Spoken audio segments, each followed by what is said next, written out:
Fala pessoal, estamos aqui para mais um episódio do SafeCast. Hoje com um convidado muito especial, que eu vou apresentar daqui a pouco, e para falar sobre um tema que parece que não tem tanta conexão com negócios, com startups, com inovação, mas na verdade tem tudo a ver, e é isso que a gente vai falar aqui hoje, que é a economia aplicada aos negócios. O nosso convidado de hoje é o Adriano Paranaíba, e eu quero começar pedindo para você, Adriano, se apresentar para o pessoal, contar um pouquinho do que você faz hoje, qual que é, me faz um resumo de como você chegou, né, até aqui, qual que é a tua história aí em relação, profissionalmente falando, história de vida também, para a gente poder começar esse papo. Olá, obrigado, Lucas, pelo convite. Olá para todo mundo aí que está assistindo, ouvindo o podcast da Safe. Então, meu nome é Adriano Paranaíba, sou economista, fiz meu doutorado em engenharia de transportes, e hoje toco uma série de pesquisas a respeito de transportes, ligado à ideia de escola austríaca, aplicação de escola austríaca, que é a minha área da economia que eu acabei trabalhando, aperfeiçoando. Sou professor do Instituto Federal de Goiás, onde dou aula de economia e de transportes também, e atualmente estou como pesquisador convidado do IPEA, discutindo sobre mobilidade urbana, regulação, essas coisas, né? Isso tudo porque eu tive uma passagem no Ministério da Economia, onde eu fui subsecretário de Competitividade e Melhoria Regulatória, que tem tudo a ver com o mercado, que tem tudo a ver com a escola austríaca, né? Então, hoje estou aí também trabalhando, dando um suporte aí para o Instituto Mises Brasil, como o diretor acadêmico lá da instituição, e convido todos aí a conhecer tanto o meu trabalho como pesquisador na área de transportes. Tem um livro, Transportar é Preciso, né? Estava com um podcast sobre Transportar é Preciso, estou tentando retomar ele, mas a agenda está muito complicada, e conhecer também lá o Instituto Mises Brasil. Muito legal, eu conheci o professor Adriano há muito tempo atrás, inclusive foi num evento, eu achei esses dias, eu vou te mandar depois, eu achei o Ah, certificado do evento que eu participei, que era um evento Capitalismo em Favor dos Pobres, que aconteceu lá em Goiânia, no Corecon. Lá em Goiânia foi você o palestrante e o Rodrigo Saraiva Marinho fizeram uma palestra lá. Foi a primeira vez que eu tive contato, assim, eu estava começando, entrando nesse assunto, né? Na época eu me envolvia bastante com essas questões políticas e tal. E aí conheci a escola austríaca, eu conheci um pouquinho de economia, vi o evento, falei, pô, vou participar. Conheci vocês lá, depois acabou que a gente se encontrou em outras situações também, mas o Adriano faz um trabalho incrível para a liberdade aqui no Brasil, com trabalhos, né? O livro dele é sensacional, daqui a pouquinho a gente vai falar sobre isso também. Mas eu quero aproveitar bastante hoje, professor, um pouco da tua expertise, né? Um pouco dessa tua história em relação à parte acadêmica que você vem trabalhando há muito tempo relacionado à economia e à escola austríaca, porque a nossa proposta do podcast de hoje é justamente fazer essa conexão entre economia e negócios, né?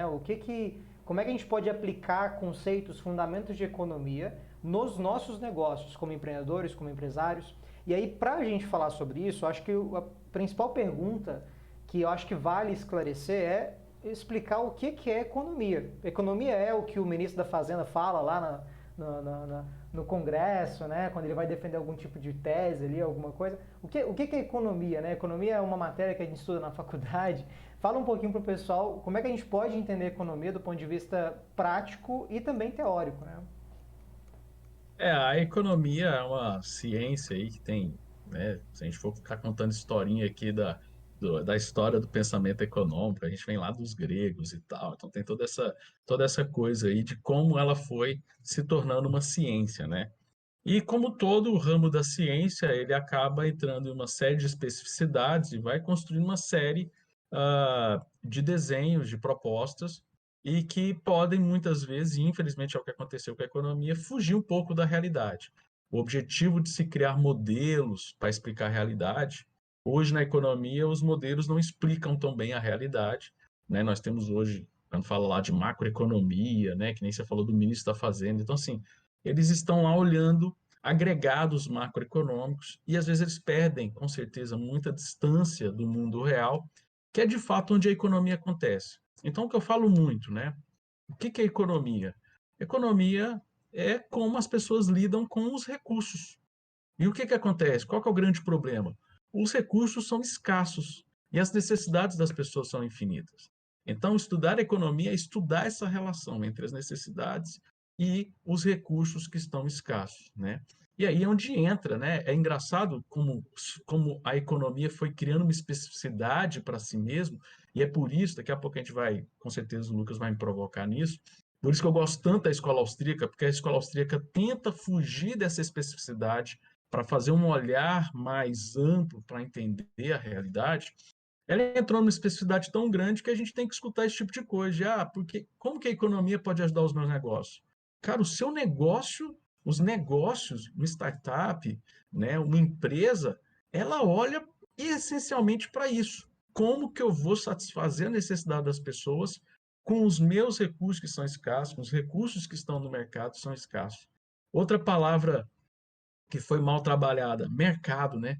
Quando a gente fala a palavra mercado, aí a gente pensa lá na bolsa de valores, a gente pensa lá no dólar, cara, mercado são as pessoas, é como as pessoas fazem as suas trocas, como fazem as trocas dos seus bens. Dinheiro é mais um tipo de bem que facilita a troca dos 10 mais bens. Então, economia é justamente entender o que é vital para o negócio, né? Entender economia, fala, Adriano, então vou ter que entender economia, vou ter que entender de macroeconomia, de modelo. Não, você pode entender da essência da economia, que é justamente isso.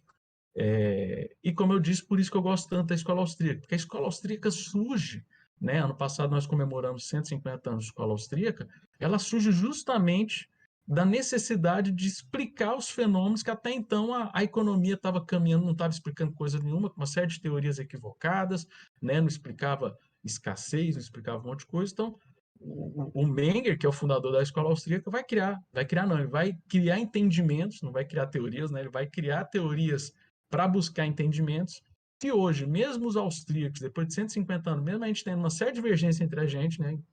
Uma série que é comum em ciência tem que ter discussão, né? Um maior absurdo que a gente teve aí na pandemia foi achar que a ciência falou e pronto, acabou. Não, ciência é discutir, é evoluir o pensamento.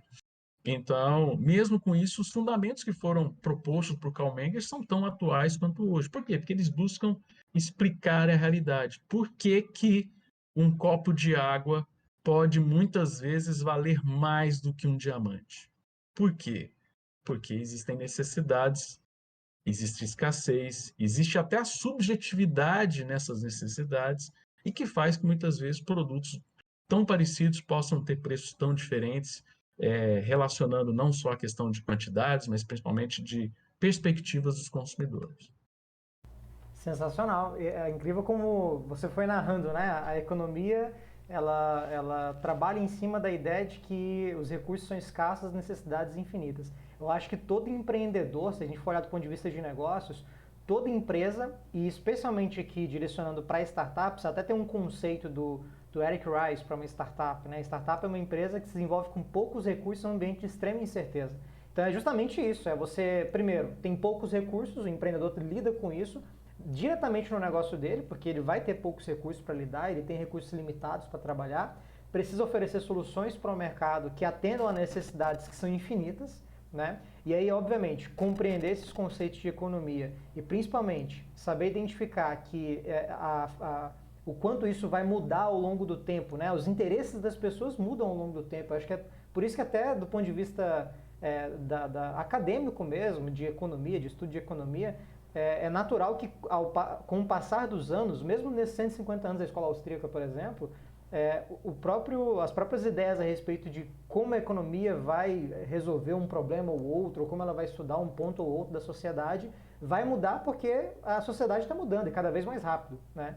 E do ponto de vista do empresário, ele tem que estar pronto para lidar com essas mudanças também, entender como as necessidades dos consumidores e do seu público-alvo podem ser atendidas efetivamente por um preço mais baixo possível e com a maior qualidade possível, né? Que acho que o Mises, inclusive, traz isso bastante, né? Que o consumidor é soberano, né? E você tem que oferecer, vai vencer, no mercado vence quem oferece um produto mais baixo por um preço, um produto com uma qualidade maior por um Parece preço. produto melhor e mais Exatamente. barato possível. Isso, Exatamente. exatamente. E dentro da escola austríaca, agora você comentou um pouco antes, né? Explica um pouquinho qual que é a perspectiva da escola, o que é a escola austríaca, né? De forma bem resumida, obviamente, e por que a escola austríaca ela é diferente em relação às outras correntes, digamos assim, de economia. Por que o empreendedor pode, como é que o empreendedor pode aproveitar a perspectiva da escola austríaca em relação à economia, ao estudo da economia, na prática? Então vamos lá, só fazer um pequeno resumão aqui para o pessoal, né? Há 150 anos atrás, o pensamento econômico ele era todo baseado numa teoria chamada valor-trabalho, que era o quê? Uma coisa vale muito porque foi colocado muito trabalho nela. Então todo o pensamento, Adam Smith, David Ricardo, Karl Marx, Stuart Mill, todos esses caras pensavam a economia dentro dessa lógica. O que aconteceu lá há 150 anos atrás, 151 anos atrás? Três caras em locais diferentes, usando metodologias diferentes, questionaram isso e chegaram a uma coisa que nós chamamos de revolução marginalista, que é o quê? O Karl Menger, na Áustria, Jevons, na Inglaterra, e Walras, na França, eles falam assim, olha, não é a quantidade de trabalho que coloca valor numa coisa, mas sim a utilidade daquilo, a relação com a escassez, né, a relação... Então, todas essas relações acontecem. Qual vai ser a grande diferencial do Karl Menger? Karl Menger vai dizer assim, que essa variação ela é muito subjetiva. Então, o valor das coisas são subjetivas, correto? E aí a escola austríaca se diferencia das outras escolas que vão surgindo, porque ela mantém essa perspectiva de subjetivo que vai caracterizar a importância da gente considerar na nossa análise o fator incerteza.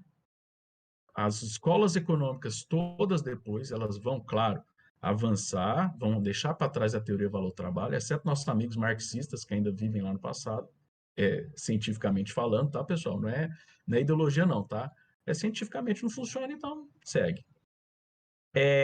Eles, para fazer as suas modelagens, eles precisam desconsiderar justamente as incertezas. Então, um grande nome na economia, o Aaron, né, que é um cara famoso, foi o cara que ganhou o prêmio Nobel mais jovem hoje na história, ele fala isso, ó, se eu não consigo medir algo para colocar no meu modelo, eu vou desconsiderar do meu modelo.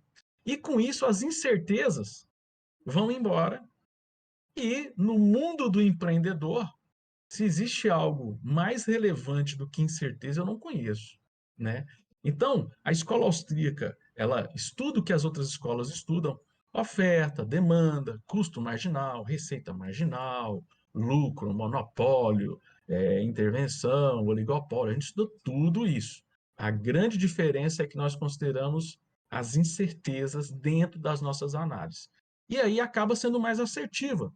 Por exemplo, quando vai fazer um estudo para entender uma crise econômica. Né? Muitos austríacos lá trabalham muito na área monetária, falam assim, vai vir uma crise econômica muito grande. Por quê? Porque eles conseguem enxergar uma série de incertezas que as decisões governamentais estão trazendo, e isso vai trazer uma série de distorções de informação no mercado, e isso vai acabar culminando numa crise financeira.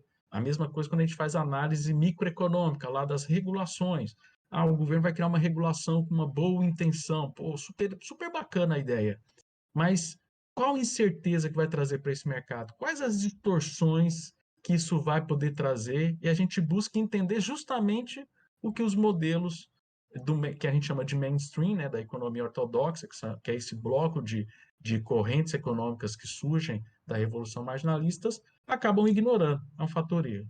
A maior prova de como isso é importante para o empreendedor é que nos Estados Unidos, Lucas, é, várias escolas de negócios, criando seus programas de doutorado em empreendedorismo, estão usando as teorias austríacas para... então, tipo assim, a escola austríaca ela está ressurgindo no meio acadêmico fortemente nos estudiosos de empreendedorismo, porque o empreendedorismo precisa dessa análise econômica que considera esse ambiente de incerteza. Então, você vê hoje muita gente estudando Hayek em escolas de empreendedorismo, tem muita gente estudando Peter Klein, Per Byland, que são dois nomes contemporâneos, né? O programa de Baylor, que é uma das grandes universidades, um dos grandes programas de doutorado de empreendedorismo nos Estados Unidos, o coordenador lá é o professor Peter Klein, que a escola toda adota a escola austríaca, não por ideologia, tá? Mas porque a necessidade de entender, né, de ver como é que a incerteza acontece, é vital para o estudo acadêmico do empreendedorismo. Então, assim, a gente vê isso crescendo muito grande. Hoje, só de professores brasileiros que estudam a escola austríaca, que estão conseguindo posições em universidades americanas, justamente na área de empreendedorismo, tem crescido muito. temos, né, o professor Rafael Espanhol, né, vai começar a dar aula agora lá no Canadá. Nos Estados Unidos temos o professor Fernando D'André, que vai dar aula vai começar a dar aula agora na Daytona. Então, assim, nós percebemos muito a inserção da escola austríaca justamente na questão do empreendedorismo, porque considera essa questão da incerteza e busca estudar e querer entender essa incerteza para dar um norte melhor para o empreendedor. E se tem, como você comentou, né? Se tem alguém que lida com incertezas, é o empresário. É aquela pessoa que pega o dinheiro do próprio bolso para desenvolver um negócio, criar uma solução, oferecer para o mercado sem saber exatamente se aquilo vai ser bem recebido ou não, e sujeito a mudanças, porque de repente num primeiro momento é bem recebida a solução que ele oferece, mas pode ser que isso mude. Né? Então, saber lidar com isso é fundamental para qualquer empreendedor. E essa questão do valor trabalho que você comentou lá no começo, é interessante como isso se aplica até no dia a dia, em coisas pequenas. Por exemplo, né? Se a gente for pegar do ponto de vista da produtividade, para quem é gestor de empresa, para quem está à frente de negócios, aqui na Safe a gente tem um time de 8 pessoas hoje. Quando você pega, quando a gente fala sobre produtividade aqui internamente, a gente bate muito nessa tecla de que produzir ou ser produtivo não é fazer muitas coisas ao longo do dia, né? Mas é você conseguir fazer aquele mesmo volume de coisas num tempo menor com eficiência. Então não é exatamente sobre o quanto de trabalho você coloca naquilo, mas o quão eficiente você consegue ser em relação àquelas atividades. Então, desde o pequeno exemplo até do ponto de vista mais macro em relação à economia, isso se aplica. É muito lógico hoje, pelo menos para a gente que olha para isso, parece muito lógico, né? Mas que imagino que antes até da escola austríaca isso não era tão lógico assim. E aí um segundo ponto agora que eu me lembrei, você comentou sobre a questão do intervencionismo, né? Essa questão da incerteza e tudo mais. Eu me lembrei de eu não sei bem se é eu não sei dizer se é um conto, não é um conto, é um pequeno livretinho, né? Do Bastiat, do Frederic Bastiat, que é o que se vê e o que não se vê. Que eu lembro que a primeira vez que eu li esse texto, né, eu fiquei fascinado, apesar de, obviamente, a linguagem estar adaptada à época dele, né, assim, percebe-se que é uma linguagem bem presa à época em que ele estava, mas os exemplos que ele traz, se a gente olha para hoje, né, para exemplos de intervencionismo que o Estado, ou que até esse intervencionismo econômico mesmo, em atividades, em negócios, o quanto isso pode impactar no médio e longo prazo, não somente em função da incerteza que existe em relação àquilo, mas até pelo fato de o intervencionista ele acaba ignorando o que não se vê. Né? Ou seja, existe um efeito inicial da intervenção, que é positivo, e o efeito que ele literalmente ele ignora, porque obviamente daqui 4 anos talvez nem seja ele mais ali, e que vai vir em algum momento. Né? O Bastiat para mim é sensacional para trazer exemplos dessa natureza. Né? Sim, por exemplo, vou voltar um pouquinho no primeiro ponto e a gente faz esse link com o Bastiat. Por exemplo, eu estava participando recentemente de uma reunião de professores e tinha um professor lá revoltado demais, porque ele falou assim, cara, a gente trabalha duro, faz mestrado, faz doutorado, e vê um moleque, faz uma dancinha no TikTok e ganha mais dinheiro que a gente, fica milionário, né? E então, cara, não é óbvio, tá, Lucas? Pra gente hoje, as pessoas ainda ficam com um nó na cabeça de entender, pô, como é que um cara, é aquela velha discussão, o professor merecia ganhar mais que o Neymar. Cara, merecia, o professor merecia, enfermeiro merecia ganhar mais que o médico.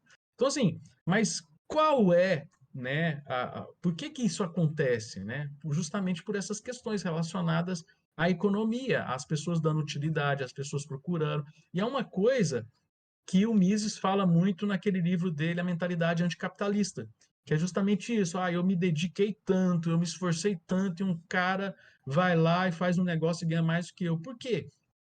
Porque naquele momento, e isso aí pode ser tanto sorte, pode ser estratégia, pode ser muita coisa, o cara conseguiu oferecer algo com o mínimo recurso possível, dançar na frente do TikTok, e tem uma demanda muito grande, né? Então, assim, o enxergar isso, então, assim, muitas profissões tradicionais estão sofrendo muito. Por quê? Porque a gente vem de uma lógica de que eu tenho que me dedicar muito para aquela profissão, ser um grande expert para poder oferecer aquele serviço, sendo que hoje não existe mais isso, né? Hoje as pessoas estão buscando resolver os seus problemas da forma mais rápida e pragmática possível. Claro que se você for um profissional, e aqui eu não estou desmerecendo nenhuma profissão, tá, pessoal, que está acompanhando a gente. O que eu quero dizer é que o pessoal que se dedicou muito tempo, que se profissionalizou, que se especializou, tem que entender o fenômeno incerteza e tem que entender essas particularidades. Por isso que o empreendedorismo é tão importante.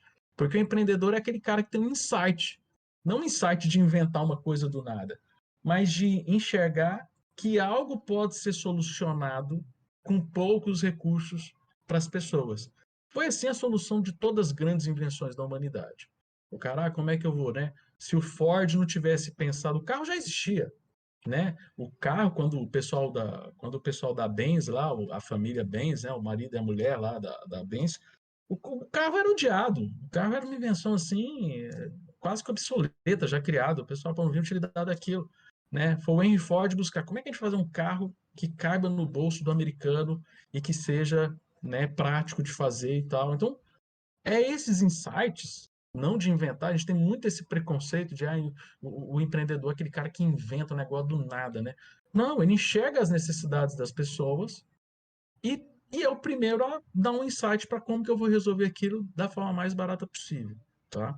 Então, por isso que o empreendedorismo é tão importante hoje em dia, para revitalizar profissões que estão caminhando para a estagnação e para você entender a evolução das próximas profissões, tá? E aí, o Bastiat é muito da hora, porque ele mostra como o governo, quando ele quer intervir nesse processo, mais atrapalha do que ajuda, né? O Bastiat tem, para mim, um dos textos mais sensacionais, que é ele tem um texto, depois vocês podem achar ele fácil na internet, que é a petição contra a luz, né, do sol, né? Então ele faz uma paródia, faz um texto ali jocoso, ali brincando, falando assim, É olha, maravilhoso. é como se fosse uma petição para o governo, e falando assim, olha, tem que proibir o sol, porque o sol está atrapalhando o pessoal a vender vela, né? A luz do sol atrapalha, então o governo tem que regular a luz do sol. E assim, por mais que aquele texto ele fez com um tom de brincadeira para parecer algo realmente absurdo, na verdade o que esse texto baixa mostra? O quão absurdo é um burocrata querer decidir o que é bom ou ruim para as pessoas. Por isso que a intervenção estatal, para nós da escola austríaca, é sempre muito ruim, porque ela mais distorce o mercado do que ajuda. Uma crítica que eu faço muito a um cara que vocês, da área do empreendedor, quando a pessoa vai estudar empreendedorismo, acaba caindo esse cidadão, mesmo ele sendo austríaco, lembrando, ele é austríaco de nascimento, mas ele não é austríaco de pensamento, tá? Que é o Schumpeter, né? O Schumpeter tem um problema muito grande, porque ele acha que o empreendedor é o cara que bagunça o mercado, é o cara que destrói o mercado, né? Ah, o cara que inventou o DVD destruiu o mercado da fita cassete. Isso é mentira, pessoal. O empreendedor é o cara que coordena o mercado, é o cara que vai resolvendo o problema do mercado. A fita VHS, gente, já não cabia mais o que o povo queria pôr. Então alguém foi lá e achou uma solução. Vamos bolar um outro produto que vai caber, vai ter mais capacidade para atender as pessoas. O Schumpeter, assim, quando a gente estuda o Schumpeter, é aquela ideia dele da inovação destruidora, né? A criação, né? A criatividade como algo que destrói para construir novos mercados e fazer ciclos. Aquilo lá é realmente muito ruim para a gente. A gente vai criando essa ideia de que o empreendedor é um cara que senta na mesa dele, que mercado que eu vou destruir hoje para ganhar dinheiro inventando uma coisa nova. E ao contrário, o empresário, o empreendedor, é o cara que olha lá os produtos como eles estão sendo oferecidos e fala assim, poxa, o pessoal está querendo algo melhor, algo mais barato, uma coisa nova para atender, que não está atendendo atualmente. Ele vai lá e coordena, resolve o problema do mercado. Muitas pessoas nos criticam, nós somos defensores do livre mercado, de que a gente acha que tem que acabar com o governo, o livre mercado vai ser lindo e maravilhoso. Não vai ser lindo e maravilhoso o livre mercado, tá? Mas ele vai responder, ele vai achar respostas mais rápido do que os burocratas. Então, o governo quer achar um monte de solução. Cara, os empreendedores, eles têm uma coisa chamada risco deles. Né? Eles vão querer buscar a solução mais rápida possível do que um burocrata para um determinado problema. Então, por isso que, assim, o Bastiat, fechando aqui um pouco essa minha fala, porque se deixar eu fico falando aqui, feito vamos dar cobra, né? Mas pouca gente no Brasil sabe a história do Homem da Copa, mas tudo bem, né? Quem pegou, pegou. Mas o que eu vejo é isso. O Bashar, ele era a gente chama de proto-austríaco, que são pensadores que contribuíram com a escola austríaca antes de Menger. Então, nós temos, né, o Bastiat, né, nós temos vários outros, principalmente os escolásticos, né, os tomásticos, né, vários vários pensadores dentro da escola de Salamanca, por exemplo. Então, nós temos vários pensadores ali que são considerados proto-austríacos porque eles contribuíram, né, para você criar o pensamento da escola austríaca, e o Bachat, sem sombra de dúvida, é um dos melhores, do meu ponto de vista. É sensacional, ele tem, para quem é do direito, né? Eu vou falar porque eu vim do direito, né? A minha origem está no curso de direito, mas ele tem também um outro livro aqui, é um livro bem pequeno, chama Lei, que é sensacional também. É uma leitura que deveria ser obrigatória nos cursos de direito das faculdades brasileiras, infelizmente ainda não é, mas até o Rodrigo Saraiva Marinho bate muito nessa tecla, né? De inserir essa leitura dentro da grade, porque é fundamental, acho que isso deveria passar, assim como se lê Kelsen, a gente deveria ler a lei do Bachat. Mas um ponto importante que você trouxe aí, que eu quero comentar, é o seguinte, essa ideia de inovação destruidora, né? Eu vou até além. Hoje, assim, pelo menos das boas práticas de mercado que são aplicadas hoje em inovação, o mercado de inovação ele se caracteriza pela inovação. E a inovação, ela por natureza, ela tende a se superar o tempo todo. Então, os empreendedores que têm uma cabeça um pouco mais aberta e até pessoas de sucesso, vou pegar o caso da própria Amazon, por exemplo, Jeff Bezos, enfim, não tem nem como dizer que não é uma empresa de sucesso, né? Ele fala muito da perspectiva, e isso eu já vi em outros casos também, de que nós como empreendedores, como empresários, como agentes de mercado que estão desenvolvendo soluções, precisamos reconhecer que a nossa solução vai ser superada. Então, vou dar um exemplo bem simples. Eu, advogado, eu sei que a minha profissão, do modo como ela é hoje, ela vai ser superada em algum momento. Ela vai ser destruída, vamos colocar assim, em algum momento. O ponto é, eu, como empreendedor, preciso ser a pessoa que vou destruir o meu próprio negócio. Então, existe uma certa tendência de negócios inovadores de estarem o tempo todo colocando a própria solução em xeque, o próprio negócio em xeque, para que, quando ele for destruído, que seja destruído por mim mesmo. Então, eu mesmo vou destruir o meu negócio para criar algo melhor, algo novo e melhor. Algo mais barato, com uma qualidade mais alta, que atenda mais pessoas. E mais ainda, vamos pegar o caso, puxando para outro tópico que a gente comentou também, do professor. Né? O pessoal comenta muito, o professor tem que ganhar mais que o Neymar. Mas é possível que um professor, não vou dizer mais que o Neymar, mas é possível que um professor ganhe muito dinheiro, muito mais do que qualquer outro professor. O ponto é, a gente vê hoje, por exemplo, a internet proporcionando isso. Existem vários professores que se utilizam da internet para criar um curso online, colocar na Hotmart e ganhar muito dinheiro com aquilo. Muito mais do que um professor que está na escola. Ele merece mais que o que está na escola? Do ponto de vista, vamos colocar mais emocional, não. Ele é um professor tanto quanto. Às vezes o da escola pública lá num bairro de qualquer cidade, ele às vezes até se dedicou mais, empenhou mais energia, mais tempo, mais estudo no que ele faz.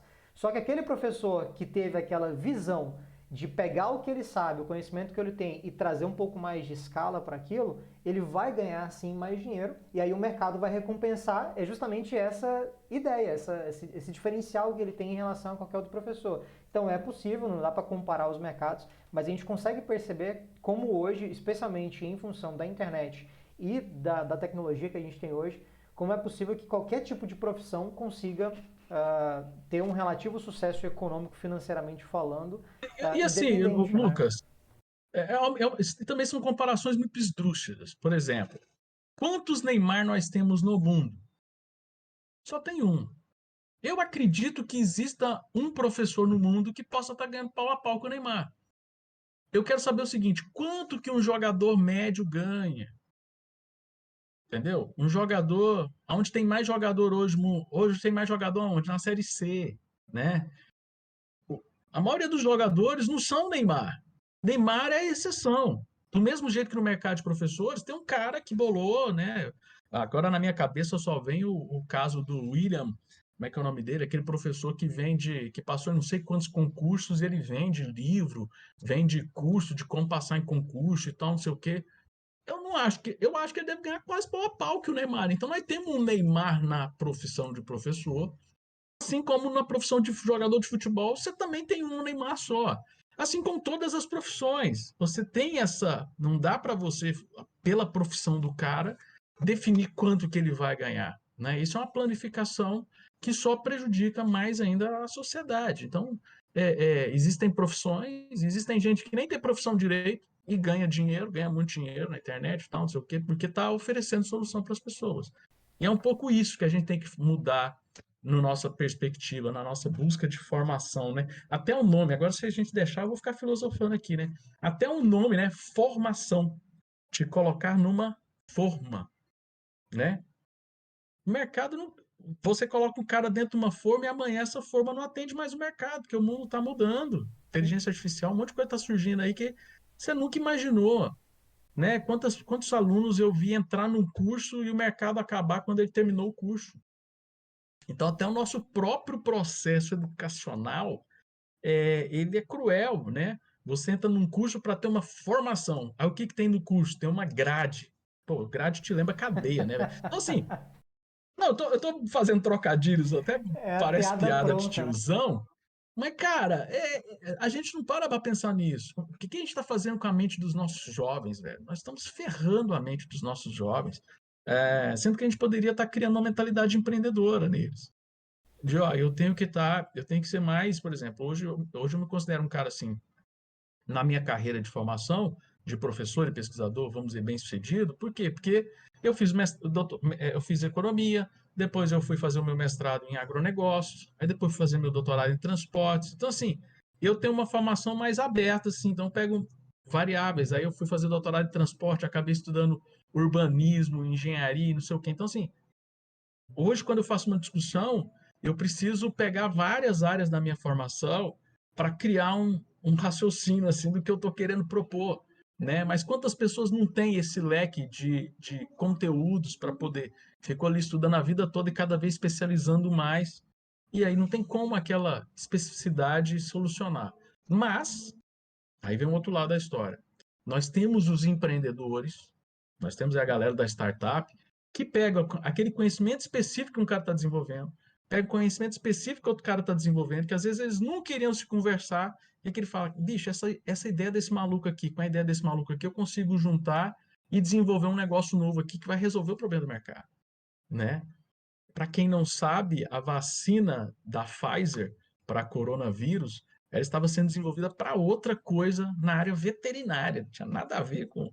Então, assim, alguém foi lá e teve um insight. Cara, tem um cara aqui estudando esse tipo de vírus. Pô, cara, que é o mesmo tipo desse vírus aqui que está aí no corona. Pô, será que a gente não consegue pegar aqui, juntar e esse foi o cara empreendedor. Então, assim, nem tudo está perdido. A gente também não tem que falar, temos que reinventar. Mas a gente tem que fomentar esses caras que fazem esses links de mercado, que pegam todo esse conhecimento que está disperso na sociedade, aí o Hayek vem com tudo aqui na nossa discussão, e vai ajudar a salvar a humanidade.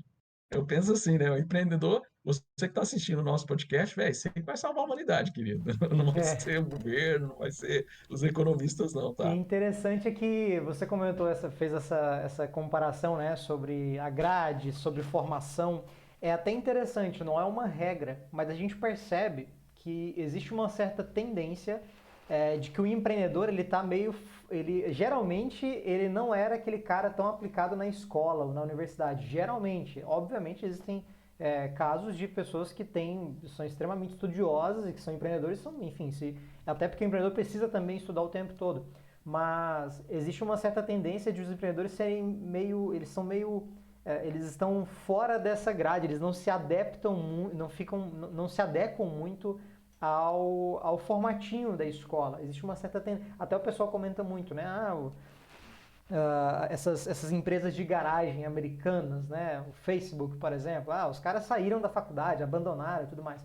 Pô, primeiro porque eles estavam numa puta faculdade, né? Então assim, não é qualquer um que chega lá. Obviamente eles eram pessoas muito estudiosas, geralmente nerds, inclusive, até porque tem relação com tecnologia, mas existe uma certa tendência de o empreendedor não se encaixar por natureza, ele não se encaixa em modelos pré-determinados. Ele tem uma tendência a querer sair da caixa, usando aquela referência clássica de pensar fora da caixa, mas ele tem essa tendência natural e, obviamente, a formação escolar, acadêmica que a gente tem no Brasil e acho que em outros lugares também, ela é contrária a isso. É por isso que geralmente há uma certa repressão já na escola, como você disse, para qualquer tipo de iniciativa de inovação, de pensar um pouquinho fora daquilo que foi pré-determinado, né? É uma pena, É, infelizmente. você falou aí do cara do Facebook, eu tenho uma disciplina que eu dou aqui para os meus alunos chamada empreendedorismo, né?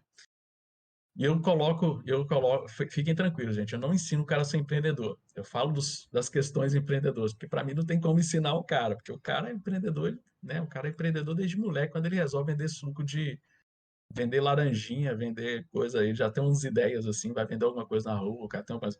Então, eu fiz um levantamento com meus alunos e foi muito interessante. Nós pegamos os caras mais inovadores da área, porque é uma disciplina que eu dou aula lá na área de tecnologia, né? No bacharelado de ciência da informação. Eu pego os caras que inovaram o mercado. Peguei lá os caras que fundaram a HP, os caras, a Amazon, o Facebook, o Elon Musk. Peguei todos esses malucos aí, né? Peguei os 20 caras mais tops. As coincidências têm tudo a ver com o que você falou. Todos eles estudaram numa mesma região de faculdade dos Estados Unidos, né? Que é a Ivy League, né? Que é aquelas universidades ali no norte, né? No nordeste americano, né? Que estão as grandes tops, tá Yale, tá MIT, tá a região ali de Boston ali. E todos eles, a grande maioria deles, abandonou a faculdade, né? Aí os alunos falam, pô, professor, você está falando para a gente abandonar a faculdade, né? Não. Os caras, primeiro, eles foram para lugares que era que nem você falou, sensacional. Você tem faculdade lá que você vai entrando na sala dos professores, é uma porta atrás da outra com cara, ó, esse aqui ganhou o prêmio Nobel disso, esse aqui ganhou o prêmio Nobel de Medicina, esse aqui ganhou o prêmio Nobel não sei o quê e tal, tal. Então você tem grandes mentes. O cara que é empreendedor e entra numa faculdade dessa, ele vai se valer do network, ele vai, tipo assim, ele não precisa de 5, 4 anos para ele pegar, para ele absorver algo para ter um insight. Então não é que os caras abandonam a faculdade, tá? É porque assim, como aquele ambiente proporciona tanta troca de ideia, tanta troca de informação, que o cara não precisa chegar ao ponto de concluir o curso, que ele já tem um insight do que ele acredita que vai resolver o problema que ele está pesquisando, e aí ele sai da faculdade até mesmo para ter tempo de se dedicar na ideia dele. Então isso aí vai ser a realidade de muitos deles, né? De todos, da grande maioria. Muitos se formam depois que voltam, né, e tal. Então, se for o caso de Steve Jobs, um monte de gente teve essa história, né? E foram para o Vale do Silício porque lá tinha uma série de incentivos, né, financeiros, fiscais, algumas empresas já estavam lá, então tinha que ficar perto deles e tal, não sei o quê. Então você observa esse fenômeno. E a gente e aí a gente critica os caras que não terminam a faculdade, né? Outra coisa que a gente critica, por exemplo, uma coisa que eu sou muito crítico, a gente critica muito o cara que quebra. No Brasil, o cara que quebra é o fracassado. Nos Estados Unidos, você pegar o histórico dos caras bem-sucedidos, são caras que quebraram pelo menos 3 vezes em negócios anteriores para poder dar certo em um grande negócio, certo? Então, eu acho que a gente tinha que fazer mais cursos. Hoje tem muita gente vendendo curso na internet. Como eu cheguei a 1 milhão? Eu acho que a gente tinha que fazer mais cursos de como eu fracassei várias vezes.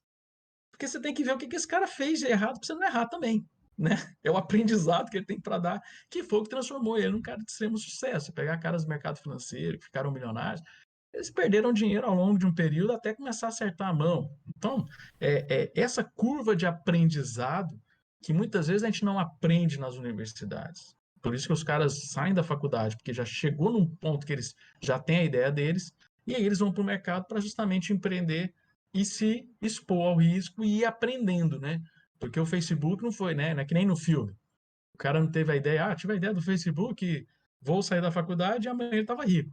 Não foi assim, o cara teve uma série de problemas, de empecilhos, o trem foi dando merda, foi dando certo, Ação até judicial, né?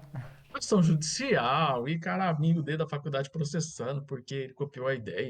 Então, assim, e todos eles têm essa história meio dura, muito dura, muitas vezes, que a gente mesmo só vê, né? O pessoal só vê os caras depois que estão milionários, fala assim, esses caras podiam ajudar. Pô, já estão ajudando pra caramba, estão criando um monte de emprego, estão trazendo um monte de soluções para a sociedade, né? Então, assim, nesse ponto eu acho que é isso, entendeu? Então a gente tem que dar uma melhorada em como a gente vê os empreendedores e principalmente empresários e empreendedores.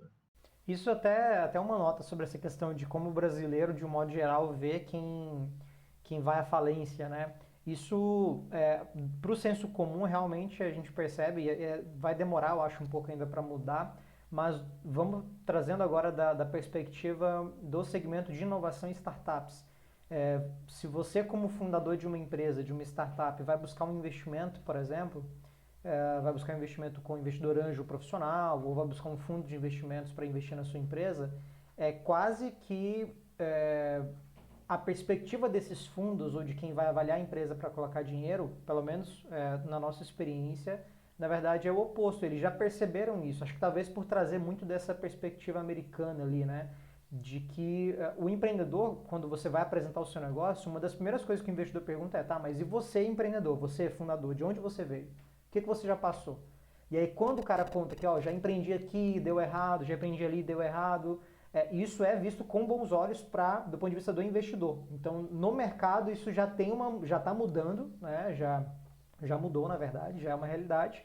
Talvez isso com o tempo vá se espalhando para o senso comum de um modo geral, mas aí tem uma questão cultural, uma questão mídia, educação de um modo geral que vai impactar. Mas nos negócios, e aqui como a gente fala bastante com empreendedores e empresários, pode ter certeza que isso vai ser considerado não como algo, não vou dizer que é algo positivo você ter falido, mas é algo que vai ser considerado como algo, esse histórico, ele é relevante para o investidor. Ele vai ver, pô, o cara, ele não é a primeira vez, ele não está só testando algo, ele realmente está, ele quer inovar, ele quer trazer algo para o mercado, ele quer desenvolver soluções, ele está pronto para poder quebrar de novo se necessário, entendeu? Mas também tem um ponto de aprendizado, né? Não adianta quebrar e não saber por que que quebrou, né? Ah, eu quebrei 5 vezes, não sei, eu acho que eu sou azarado, eu acho que É. eu sou de escorpião e ascendente em Júpiter, por isso que está dando errado meu negócio e tal. Não, por que que deu errado?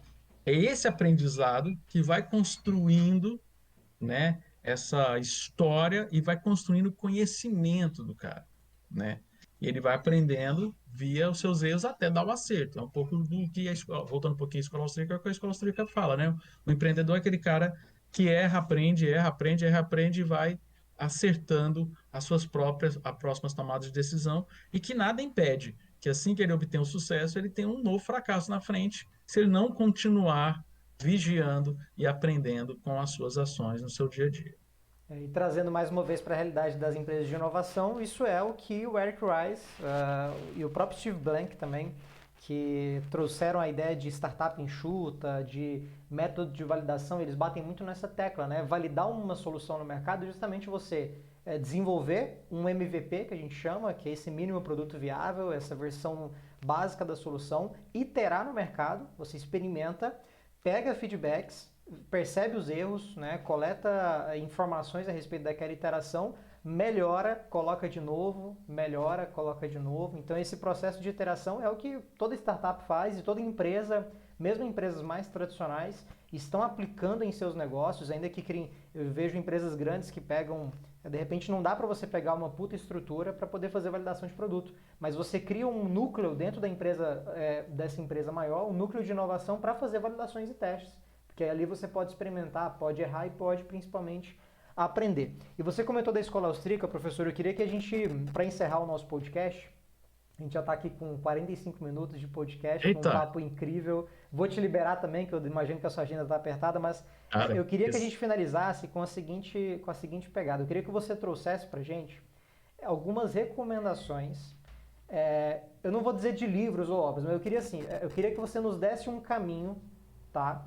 Para que o pessoal que está ouvindo a gente e assistindo o nosso podcast possa começar a entender o básico de princípios de economia, fundamentos de economia, escola austríaca, tá? Como é que eu começo?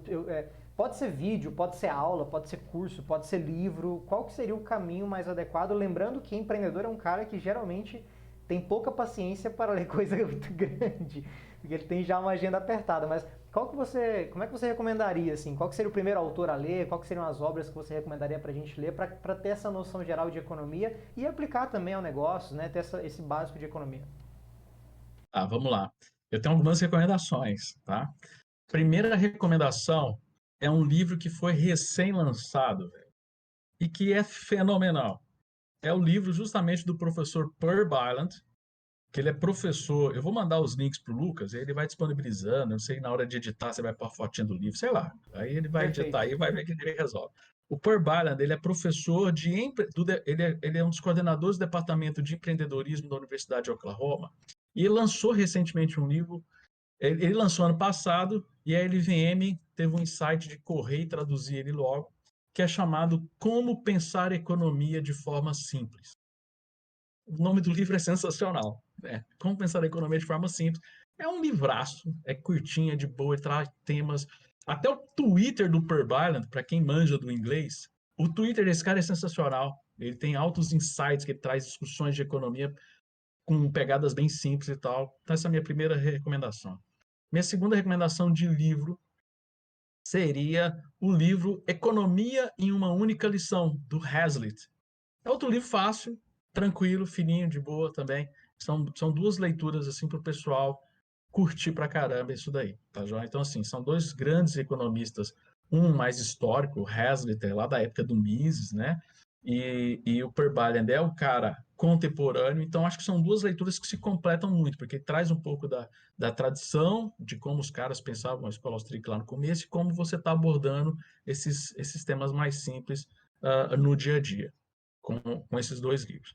Uh, Curso, eu recomendo um curso, agora puxando a sardinha total para o meu lado, eu tenho um curso na Eduz chamado Economia para Não Economistas.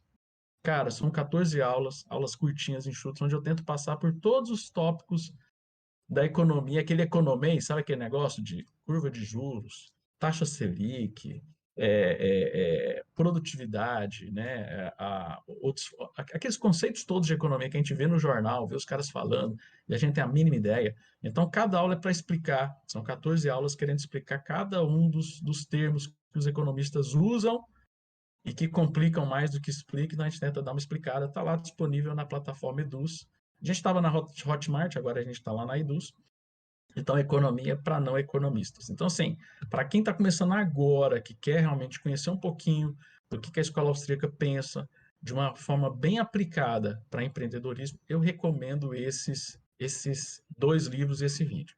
Aí dá para ir aprofundando, né? Nós temos um autor muito famoso dentro da escola austríaca que trabalha especificamente em empreendedorismo, que é o professor Peter Klein. Ele tem um livro sobre o empreendedor. Como é que é o nome do livro mesmo dele? Deixa eu ver aqui rapidinho. Professor Peter Klein, eu não sei como é que é a tradução do nome do livro dele aqui em português. Olha aqui rapidinho. Nós vamos Livro colocar ali. todos esses links, pessoal, para vocês acessarem esses livros, comprarem aqui Isso, na descrição do nosso episódio, tá? isso. Aí tem, ó, O Capitalista e o Empreendedor, essa foi a tradução do livro. Estou falando o nome assim porque eu só lembro o nome em inglês do livro. O Capitalista e o Empreendedor, Ensaios sobre Organizações e Mercados, é um livro do professor Peter Klein. E tem o livro também que foi traduzido do professor Kirchner. O professor Kirchner, em 2015, ele entrou na lista tríplice do Prêmio Nobel também. E o professor Kirchner tem justamente Competição e Atividade Empresarial, que é um outro livrão também que fala bastante dessa questão, tá joia? E aí depois você passar por isso, aí se deixar aqui eu vou ficar recomendando a Vai biblioteca toda. recomendando, inclusive eu queria, se a gente já puder dar um spoiler, falar sobre o MBA. Eu não sei se a gente pode falar. Sim, sim, nós estamos aqui junto com a SAFE, Instituto Miss Brasil, nós estamos fazendo um desenho aí. Fazendo desenho não, a gente tem a ideia, a gente, né, já fez a configuração, já tem muitas pessoas interessadas em fazer o nosso MBA, porque nós criamos o Instituto Miss Brasil em 2016, a gente criou uma primeira pós-graduação, era pós-graduação em escola austríaca. Fizemos aí 6 turmas desse curso, 6 anos, e desde o ano passado nós resolvemos abrir em pós mais especializado. O curso é de especialização e de especializar. Então a gente abriu um curso só de economia da escola austríaca, abrimos um curso só da área de ciência política e direito, e estamos aí nas vésperas aí da gente fazer o lançamento, né? Tem muitas pessoas já interessadas, num curso de startup, inovação. Como é que é o nome, Lucas? Você está no projeto. Agora me fugiu o nome direitinho. Negócios, inovação e startups. Negócio, inovação e startups. Justamente pegando toda essa contribuição, não é um curso de escola austríaca, tá, pessoal? Mas a gente pega os insights econômicos de escola austríaca e aplica em conteúdos que são fundamentais para a pessoa que quer empreender, quer mexer com startups. Então, assim, tá uma grade muito legal. Então, vale a pena você aí se inscrever, se colocar, depois a gente divulga aí, o Lucas também coloca, para você interessado, assim que lançar, você já está na primeira turma aí, porque assim, eu vejo que vai ser um curso bem legal, porque ele está seguindo muito a linha do que está acontecendo nos Estados Unidos. A escola austríaca, como eu falei no começo do nosso podcast, lá nos Estados Unidos ela está crescendo muito dentro dos estudos de empreendedorismo, aplicação em empreendedorismo. Então, acredito que aqui no Brasil vai ter uma aderência muito grande, mesmo porque eu achei legal o curso, né? Mas eu chamei o Lucas, que entende de empreendedorismo, de startup, e eu também gostei. Eu falei, então vai dar certo, É. esse negócio vai dar certo, vai. A gente está aí liderando a organização desse curso. Realmente, pessoal, vale muito a pena. Acompanhem, a gente vai divulgar. Vou colocar o link na descrição também para vocês conhecerem um pouquinho dessa grade, desse conteúdo. Falando em grade aqui, né? Essa é uma grade bem mais aberta, porque a gente vai trazer, pessoal, como o Adriano comentou, apesar da gente ter como pano de fundo a escola austríaca, teorias econômicas ali que a gente vai trabalhar, o curso ele é bastante prático. Nós vamos trazer pessoas de mercado para falar sobre a parte financeira da organização de uma empresa, marketing, estruturação jurídica de negócios, como é que você pode fazer, como é que funciona o processo de fundraising para startups, para empresas de inovação. Então tem uma pegada muito prática que a gente vai colocar no curso também. Acompanhe, a gente vai divulgar, vai ter o link aqui na descrição para vocês conhecerem, se inscrevam porque vale muito a pena, é uma forma de você como empreendedor, empresário, se aprofundar nesses temas e se qualificar. Diferente do que o pessoal acaba divulgando por aí, empresários e empreendedores precisam estudar, precisam estar constantemente se atualizando, porque o mercado muda e o mercado exige cada vez mais de nós como empreendedores. Se você não estiver atento e alerta a isso, provavelmente o mercado vai mudar, as necessidades do seu público vão mudar e se você não estiver pronto para lidar com isso, você vai ficar para trás. É assim que funciona, né? Não adianta a gente querer chorar ou reclamar e achar que o mundo é injusto, é assim que funciona, a gente tem que se adaptar. Mas eu acho que quem é empreendedor e quem é empresário está bem acostumado a isso já. Então eu espero vocês lá, vai ser muito legal contar com a participação de vocês. E Adriano, obrigado mais uma vez pela participação. Eu agradeço, cara. Foi incrível o episódio, foi muito legal ter esse papo contigo mais uma vez. E eu queria que você deixasse uma palavrinha final para o pessoal aí, o que você tem para dizer para o pessoal? É um pouco disso, né? Você acabou de falar assim que existe esse tabu de que empreendedor não precisa estudar. Empreendedor não precisa estudar da forma que a gente entende o estudar, né? Estudar está disponível. Eu acho que nós estamos num momento muito delicado da humanidade. Nunca houve tanto acesso fácil à informação. Nós nunca tivemos tanta facilidade de acessar conteúdos, informações, e nunca tivemos tanto problema de desinformação, né? Então, a pergunta é, aonde você vai querer quando alguém daqui 30 anos contar a história dessa época? Você foi um cara que soube correr atrás e aproveitar essa oportunidade que está aí de graça, né? De como você estruturar o seu conhecimento, né? Como você vai buscar alternativas, ou se você, né, ficou perdido e patinou aí na história. Então, assim, nós temos aí que realmente entender a importância de estudar, mas, de novo, não nos moldes que nos são passados, né? E o Instituto Mises Brasil, nós estamos aí. Muita gente fala assim: o Adriano está falando muito do Instituto Mises Brasil para vender curso. Cara, entra no site do Instituto Mises Brasil para você ver quantos livros a gente disponibiliza de graça para você. Entra no nosso canal do YouTube e vê o tanto de cursos de graça que a gente tem lá disponível. Então, não estou aqui só para falar, ó, vem, faça o curso do Mises Brasil. Cara, use o conteúdo que nós oferecemos de graça na internet, que já você vai começar a ter algumas perspectivas diferenciadas para você se diferenciar no mercado. Então, convido você a conhecer o projeto Instituto Mises Brasil, não só, né, nos cursos, nos projetos aí que a gente está lançando, mas no conteúdo que a gente já tem disponível de graça para as pessoas. Todas as edições dos nossos Summer Schools, de nossas atividades, conferências, estão lá disponíveis para você verificar o quão isso pode ser aproveitado para você no seu dia a dia.